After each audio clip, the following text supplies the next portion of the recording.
All right, we're 12 minutes after 7 o'clock right now, and after coming off of the holiday weekend, welcoming Bob back. And Ryan worked yesterday, but we didn't see him for the trending segment, so now we're kind of getting back to normal this morning. Yeah, whole gang's back together, and the week has begun officially, I guess. Yeah, good to have you here. What you got today? So, our first story was trending on Facebook this morning. And we haven't talked about the missing Malaysian air flight in a little while, but it's back. The search had kind of calmed down a little bit, but now data on that missing airline has actually finally been released. This comes as many relatives of passengers have demanded more information about what may have actually happened to their loved ones. The flight in question, of course, disappeared more than 2 months ago on its way to Beijing from Kuala Lumpur, and more than 200 people were on board that flight, which is believed to have gone down in the Indian Ocean off Western Australia. Now, Bob, you were talking about in the earlier shows, you were talking about some of this, the information that this data gives us, and it was saying that it could take them a year to continue this search before we even get any more info. Yeah, and it's, again, you feel for the families, because Absolutely. it's all right. Well, here's some more news, but we still don't know. No, we don't know where it is. It's in, I think they said like 23,000 mile area. Yeah. That they are now trying to comb, and it's every time you think that they've got it narrowed down, then it's new information. Well, no, it's not there. It could be over here. And I think the longer it goes out, the harder it's going to be. And you completely get the frustration that these families are going through. It's just weird. It is just still so Everything about the story is so strange. No, I totally agree. They can't find a plane. Yeah. You even start wondering, okay, are they really looking in the right place I at know. all? Or like, is someone not saying something? Else, the conspiracy theorist in me thinks that someone might not be saying. Because how do you lose a whole plane? Well, I remember very early on when this plane disappeared, one of the news outlets and one of the so-called aviation professionals had said, if there were a place on the planet for a plane to disappear, this is it, because it is such a remote area that even rescue aircraft, as we've been reporting, by the time it gets there, they got to come back and refuel, because it is so remote and it takes so long for these ships to get out there. It's just, I mean, obviously I'm not tied to the situation with family, but it's so you feel so for them. sad. That's for sure. Definitely, think what these people are going through. Yeah, absolutely. Hopefully they'll figure something out soon. Yeah, hopefully. Well, this year more than any other year, This year, more than any other year, Twitter has sort of been used to express more than just silly quips and pictures of cats. In fact, the term hashtag activism has been thrown around a lot. This year is the first I've heard it this much. And of course, that is when people start a hashtag trending on Twitter to focus on a bigger issue.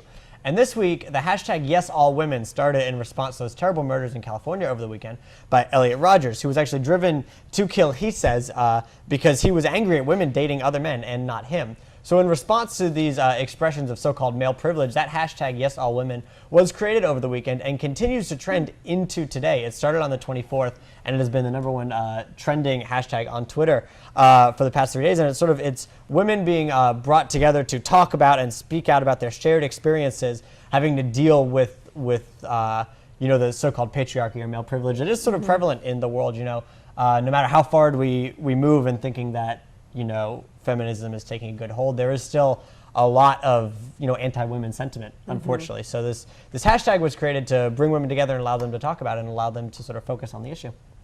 I haven't seen that yet. Have you seen it? Yeah, I did. When we were up in Washington D.C. this weekend, and when I saw the story break about what happened in California, I noticed all of a sudden the tweets that I was following started to have, and I was like, all right, well, I don't know what this hashtag is. Yeah. And you click on it, and boom, there are just thousands That's of hits. how you see the response. I haven't really gotten into the hashtag groove of Twitter yet. If you click on it, because it makes it a link, so if you click on the little hashtag, it shows you all the tweets that include that hashtag. Yeah. Yeah. So it's a sort of way to amass them. But I thought it was interesting because it's a way to react to the tragedy without focusing on, the person who did it, and it's bringing attention away to that. Well, it's a whole different issue. Exactly. I mean, they bring up sort of the broader issue of it. Yeah, so, yeah. It's interesting. Because it was one of the things of in small ways, women experience this sort of thing every single day. So it was able to bring them together in that way. All right. Yeah. And for our last story, we go over to not a woman, but Mr. Gannon Medwick, who is very much a man, and he found this video that I thought was hilarious, and he did it in the earlier show, so I wanted to bring it to our attention. Many great women in my life, though, and that's a great hashtag. A house full, right? Yeah, that's right. That's right. Yeah, even our dog, she's a girl, a sweet girl. But it's positive story to get the hashtag out of that, and it just occurred to me, the hashtags, the computer. This is a computer, but it wasn't always the case, and that's the video that's trending this morning. I got to give a shout to our co-producer Steve Roth here in the morning. This is a series of videos, but this one in particular, Kids React. That's the series. Kids react to old computers today. And where do you see the reactions of some of these kids born after the turn of the millennium sit down in front of this old school computer? Televisions that are like very boxy. Hello? Why are you doing this? Why does it have to make so much noise? And there's nothing on the screen. Doesn't look anything like what we have now. Apps, games, websites, everything.